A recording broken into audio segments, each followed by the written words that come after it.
Bonjour chers élèves, je suis Guaméné Julien et très heureux de vous retrouver. Nous poursuivons notre activité d'expression écrite en terminale. Cette activité porte sur la leçon 3 qui s'intitule le résumé de test. Et nous sommes en train d'étudier la 3e rubrique, la production écrite. Par rapport à la production écrite, nous avons déjà procédé à l'analyse du sujet et à la recherche des idées. Aujourd'hui, nous arrivons à l'organisation de l'argumentation et à la rédaction de la production écrite. Marquons séances 6 et 7, organisation de l'argumentation et rédaction de la production écrite. Nous rappelons notre sujet. C'est toujours dans son passé qu'un peuple puise son énergie.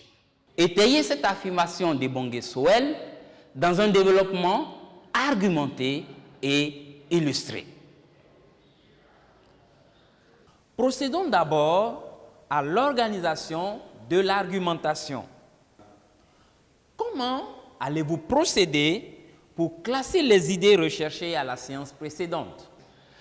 Il s'agira ici de classer les idées que nous avons recherchées dans la séance précédente selon leurs affinités et de trouver ainsi les arguments qui vont nous aider à résoudre le problème qui nous est posé. Alors, pour chacun des arguments que nous allons relever, nous allons bien sûr proposer 1 ou 2 exemples comme illustration. Deuxième élément, ces arguments vont être ensuite rangés selon un ordre logique. Alors, quel est cet ordre? Oui? Bravo! Nous pouvons décider d'aller de l'argument le plus pertinent vers l'argument le moins pertinent. Oui, ou nous pouvons tout simplement faire l'inverse, c'est-à-dire nous commençons par l'argument le moins pertinent pour venir finir en beauté avec l'argument le plus pertinent. Comment classer les idées recherchées? Alors, la réponse à cette question va nous permettre de classer les idées que nous avons trouvées selon des domaines. Dans le cas de notre sujet, quels sont les domaines que nous pouvons exploiter? Alors, l'une de nos idées, s'inspirer des combats de nos ancêtres pour mener nos propres combats. Alors, quel est le domaine qui se dégage à travers cette idée? Oui, nous parlons de nos ancêtres, donc nous faisons allusion à notre histoire. Très bien. Voilà, nous avons le domaine historique. Alors, prenons cette idée par exemple, gagner le respect des autres parce que nous avons quelque chose à apporter au monde. Et qu'apportons-nous au monde, justement pour un peuple? Oui, c'est notre culture. Voilà, nous venons ainsi d'identifier notre second axe. C'est le domaine culturel. Cela voudrait dire que les idées que nous avons recherchées seront classées en 2 domaines. Nous avons le domaine historique et le domaine culturel. Ceci étant, quels sont les arguments que nous avons relevés et quelle classification allons-nous faire en tenant compte bien sûr de ces 2 domaines? Nous avons en premier point connaître les faits marquants de son histoire. Ah, que remarquez-vous? Connaître les faits marquants de son histoire, oui, c'était tout simplement l'une des idées que nous avions trouvées.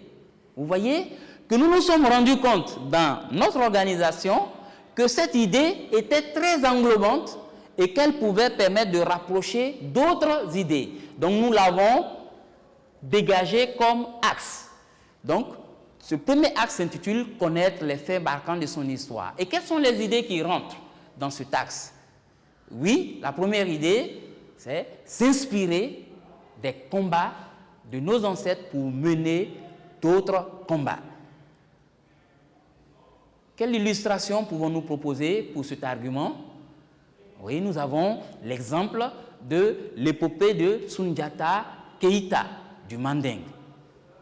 Et justement, que nous rappelle justement Soundiata Keïta? Il nous rappelle la bataille de Kirina. Contre qui? Contre Soumanguru Kanté, qui était un méchant sorcier tout puissant, qui l'a vaincu d'ailleurs à cette bataille. Mais comment allons-nous actualiser cette bataille? Aujourd'hui, qui représente Soumanguru Kanté pour nous? Ce sont les nouveaux défis qui sont, oui, la bataille contre le sous-développement et l'analphabétisme. Donc vous voyez que nous nous inspirons de ce combat pour mener nos propres combats. Très bien. Quelle est la seconde idée? Oui, nous avons tiré les leçons des erreurs commises par nos ancêtres. Quelle est l'illustration que nous pouvons proposer ici? Oui, très bien. Nous avons le pacifisme du Japon. Voilà. Pourquoi parlons-nous du pacifisme du Japon? Oui, avec le Japon, à la Seconde Guerre mondiale, nous avons les kamikazes qui étaient prêts à se donner la mort parce qu'ils étaient habités par une certaine belligérance. Mais les nouvelles générations ont tiré leçon de cette erreur pour développer un autre esprit qui est le pacifisme. Cela nous permet de passer à notre second axe. Et l'intitulé de cet axe, c'est tout simplement « Renouer avec ses racines culturelles pour continuer d'exister ». Alors, dans les idées que nous avons recherchées, quelles sont celles que nous pouvons ranger dans cet axe qui renvoie à la culture? Oui, très bien. La première est gagner le respect des autres parce que nous avons quelque chose d'original à proposer au monde. Bravo. Alors, trouvons maintenant un ou des exemples. Oui, le premier exemple, c'est la réactivation du Popo Carnaval de Beaunois. Pourquoi parlons-nous de réactivation du Popo Carnaval de Beaunois? Oui, c'est tout simplement une grande manifestation culturelle. Et nous voyons ici que le peuple abouré, à travers cette réactivation du Popo Carnaval, permet à des personnes étrangères de venir connaître les valeurs culturelles de ce peuple-là. Donc, cela permet à ce peuple abouré de gagner la considération de tout ce monde qui vient admirer leurs valeurs culturelles. Quel autre exemple? Oui, la célébration de l'Abissa. Très bien. Là aussi, avec la célébration de l'Abissa à Grand Bassam, nous avons d'autres valeurs culturelles qui sont mises en évidence et cela constitue aujourd'hui une attraction culturelle pour le monde entier. Vous voyez? Donc, ce sont des réalités sur lesquelles nous nous appuyons pour illustrer notre idée, notre argument. Quel est le second argument? Oui, nous avons savoir qui nous sommes, d'où nous venons, où nous allons et ce qui nous convient. Donnons un exemple ici. Oui, nous avons l'exemple de la discipline et de la capacité d'adaptation des pays d'Asie du Sud-Est. Quels sont ces pays? Nous pouvons citer, oui, la Corée, le Japon, la Chine. Donc vous voyez que ces peuples ont une grande histoire de discipline, de capacité d'adaptation à des situations bien précises.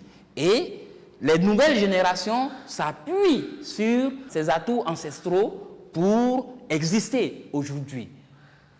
Nous venons ainsi de, vous convenez avec moi, de classer nos différentes idées selon les axes que nous avions déjà nommés, à savoir l'axe historique et l'axe culturel. Alors, donc nous passons à la rédaction de la production écrite. Qu'entendons-nous par la rédaction de la production écrite? C'est tout simplement de rédiger dans une langue correcte un texte argumentatif de 20 à 30 lignes, à partir bien sûr du sujet proposé, en s'appuyant sur l'indication de la consigne. Et cette indication peut être étayée ou réfutée. Quelles sont les différentes parties d'un devoir de production écrite? La première partie est l'introduction. La deuxième partie, c'est le développement. Et la troisième partie, c'est la conclusion. Donc, nous allons aborder tout simplement la première partie, à savoir l'introduction. L'introduction est la porte d'entrée de notre devoir. Alors, pour pouvoir réussir cette introduction excellente, comme nous le disons, quelles en sont les différentes articulations? Oui, nous avons premièrement la phrase d'accrochage. Et que comporte la phrase d'accrochage dans le cadre de la production écrite? Oui, très bien, l'identité de l'auteur. Ensuite, oui, la source de la citation. Bravo. Et quels sont les éléments que nous pouvons mettre dans cette source de la citation? Oui, nous avons l'intitulé du texte, l'intitulé de l'article, le titre de l'ouvrage, de la revue ou du journal. Bravo. En plus de ces éléments dont nous venons de parler, quels sont les éléments que nous pouvons encore ajouter à la source? Oui, nous avons la date de publication, la maison d'édition. Quelle est la seconde articulation? Oui, bravo, c'est la reprise de la citation. Et dans le cas de notre sujet, quelle est la citation? Oui, c'est toujours dans son passé qu'un peuple puise son énergie. Alors, après la reprise de la citation, quelle est la dernière articulation? C'est tout simplement la phrase qui annonce la prise de position et le plan. Alors, que contient cette phrase? Elle permet d'indiquer la position que nous allons prendre. Et de quoi dépend cette position? Oui, elle dépend très bien de la consigne. Et nous l'avons dit, la consigne peut être étayée ou réfutée. Et après cette phrase de prise de position, nous annonçons les domaines ou les axes à développer. C'est pourquoi nous avons fait l'organisation de l'argumentation, pour que nous puissions déjà mettre le correcteur dans l'esprit de ce que nous allons faire. C'est bien cerné? Alors passons ensemble à la rédaction de l'introduction du sujet de production écrite du test numéro 1. Allons-y. Oui. On écrit dans un article intitulé « Les racines de l'authenticité » publié dans la revue Bingo numéro 248 de septembre 1973, le sociologue camerounais MP Ebonge Souel affirme ceci: c'est dans son passé qu'un peuple puise son énergie. Pour apprécier le fondement d'un recours au passé, nous examinerons cette déclaration au niveau historique et culturel. Voilà, nous venons de rédiger notre introduction. Mais il est bon de savoir si nous y avons mis tous les éléments dont nous avons parlé. Nous avons parlé de la phrase d'accrochage. Allons-y. Dans un article intitulé « Les racines de l'authenticité », publié dans la revue Bingo numéro 248 de septembre 1973, le sociologue camerounais Ebonge Sowell affirme ceci. Voilà bien sûr notre phrase d'accrochage. On a l'intitulé du test, les racines de l'authenticité. Le nom de la revue, c'est la revue Bingo numéro 248. La date de parution, c'est septembre 1973. L'identité de l'auteur, c'est le Camerounais Ebonge Sowell. Vous voyez que nous avons notre phrase d'accrochage. Nous avons parlé de la reprise de la citation. Et nous avons dit, c'est toujours dans son passé qu'un peuple puise son énergie. Nous avons ici, tout simplement, la reprise de la citation dans un style direct. Alors, quelle est la phrase qui annonce la prise de position et le plan? Nous avons, pour apprécier le fondement d'un recours au passé, cela voudrait dire que nous allons justifier, développer l'idée, donc étayer la pensée de l'auteur. Et la phrase qui annonce le plan, c'est « Nous examinerons cette déclaration au niveau historique et culturel ». Notre introduction respecte donc tout ce dont nous avons parlé. Après l'introduction, la deuxième partie du devoir de production écrite, nous avions dit que c'était le développement. C'est la partie de la démonstration, où nous apportons des arguments et des exemples en fonction, bien sûr, de la classification que nous avons faite en domaines. OK? Et ici, les différents domaines sont le domaine historique et le domaine culturel. Mais ce que nous devons savoir, c'est que notre démonstration s'appuie sur la consigne qui peut être étayée. Alors, rappelons ce que nous attendons par étayer. Oui? Très bien.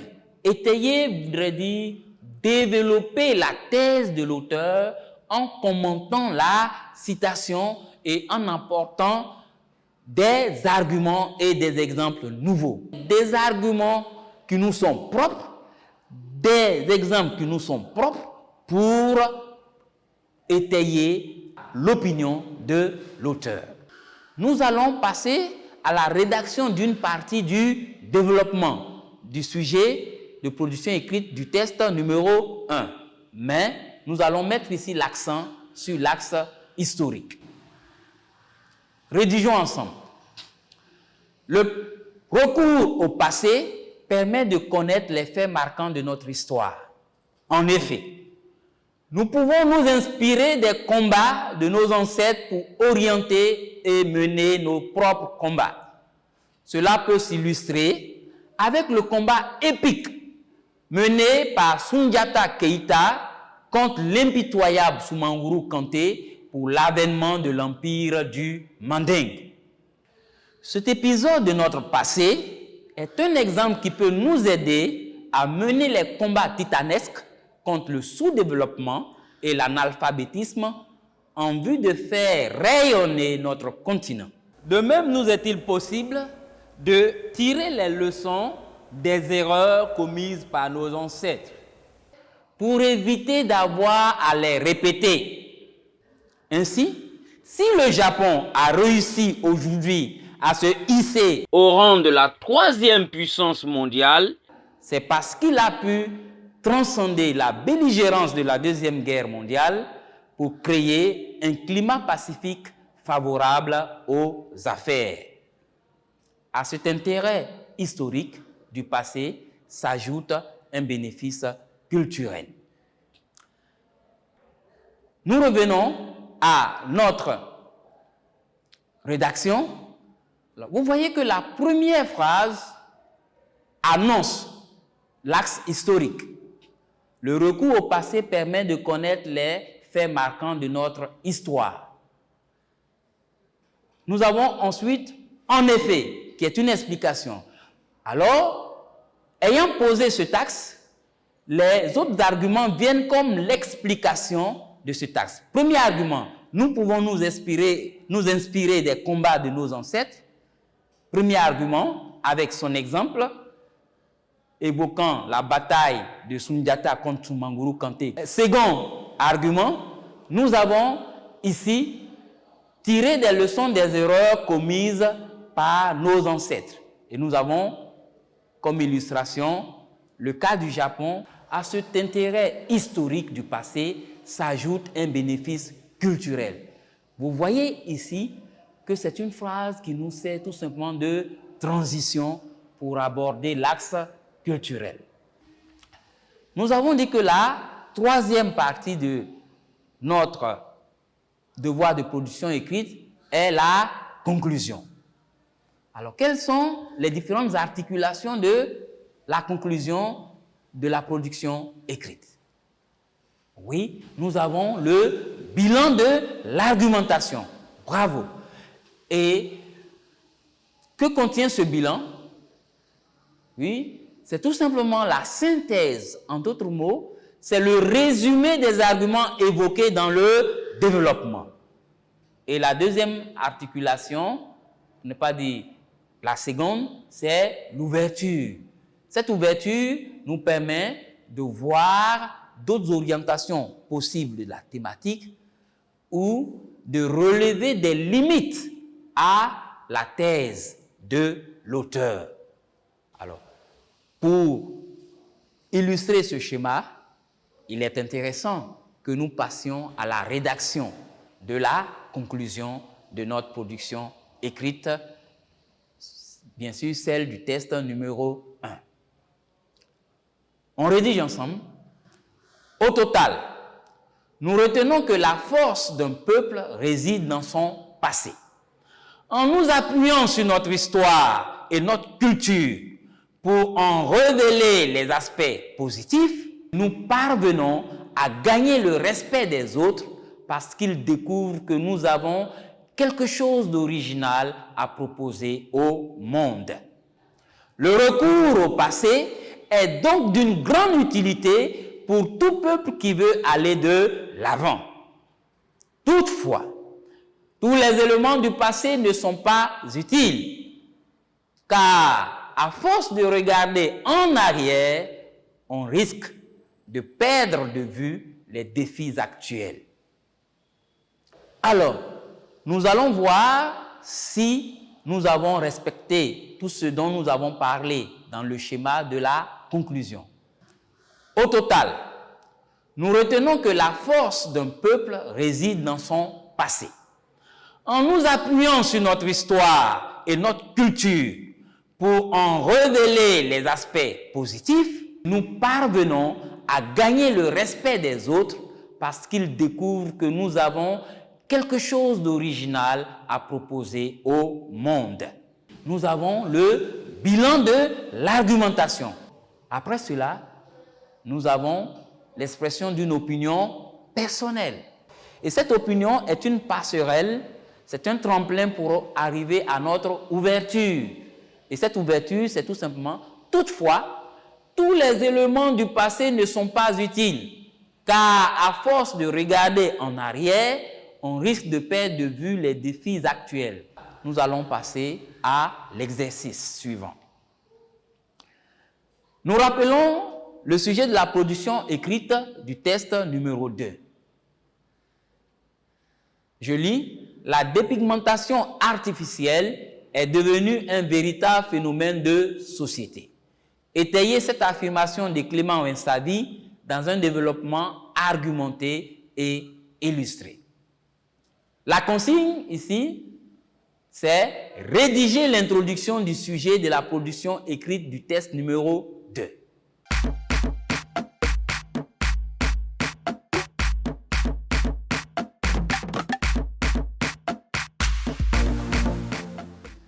Nous sommes de retour pour la correction de notre exercice. Alors, rappelons les différents éléments, les différentes articulations d'une introduction de production écrite. Oui, nous avons la phrase d'accrochage. Très bien. Et que contient la phrase d'accrochage? Nous avons, oui, l'identité de l'auteur. Quelle est l'identité de l'auteur ici? C'est Clément Wensavi. Voilà, l'auteur est Clément Wensavi. Ensuite, nous avons parlé de la source de la citation. D'où est extrait cette citation? Oui, il est extrait du texte intitulé « La voie de la beauté aux conséquences dangereuses. Oui, ce texte lui-même est un article du journal Fraternité Matin, dont nous avons le titre du journal. Fraternité Matin, date de parution, nous avons le 9 octobre 2013. Donc, nous avons ici la date de publication. Okay. Maintenant, nous avions parlé de la reprise de la citation. Identifions la citation ici. Oui, la dépigmentation artificielle est devenue un véritable phénomène de société. Et enfin, la dernière articulation, c'est la phrase qui annonce la prise de position et le plan. Alors, quelle est la consigne ici? Oui, c'est étayer. Bravo! Cela voudrait dire que nous allons étayer cette affirmation. Et quels sont les axes que nous avions choisis? Oui, nous avons parlé de l'axe psychologique et de l'axe social. Donc, nous allons annoncer ces deux axes. Ceci étant, rédigeons notre introduction. Dans son article intitulé « La voie de la beauté aux conséquences dangereuses », publié dans Fraternité Matin du 9 octobre 2013, Clément Winsavi affirme que la dépigmentation artificielle est devenue un véritable phénomène de société. Pour étayer le constat de l'auteur, nous organiserons notre étude autour de deux axes, psychologique d'abord et social ensuite. Bravo! Nous mettons ainsi fin non seulement à cette troisième rubrique consacrée à la production écrite, mais aussi à toute la leçon 3 portant sur le résumé de texte en terminale. C'est pourquoi, avant de vous quitter, nous vous laissons un texte pour l'évaluation sommative. Ce texte s'intitule « Rêver la paix », tiré de l'esprit du socialisme, 6 études et discours de Jean Jaurès. Comme je vous l'ai dit, c'est une évaluation sommative, c'est-à-dire un devoir complet de 4 heures où vous aurez à traiter les 3 rubriques, à savoir les réponses aux questions, le résumé et la production écrite. Le rendez-vous est pris pour la correction la semaine prochaine. Vous trouverez ce test sur le site www.ecole-ci.online. En attendant, mettez-vous au travail et je vous dis tout simplement à bientôt. Les copains, quand vous entendez ça, c'est que le cours est terminé. Totalement terminé. Une fois à la maison, profitez du temps que vous y passez pour vous améliorer en français. Le secret est simple. Lisez tout ce que vous trouvez, des magazines, des romans, des livres. Enrichissez-vous à travers la lecture et surtout faites du dictionnaire votre ami. Bossez les homonymes, les synonymes, ça va vous apporter un grand plus. Et surtout, n'oubliez pas de faire un tour chaque jour sur le site école-ci.online. Merci à vous de nous avoir suivis encore aujourd'hui dans Mon École à la maison. On embrasse tout le monde chez vous. On remercie aussi nos chers professeurs et on se donne rendez-vous demain pour un autre numéro, sans oublier que celui qui néglige ou refuse de bosser a déjà accepté d'avance d'échouer. Personne n'a envie d'échouer, n'est-ce pas? Allez, revenez demain.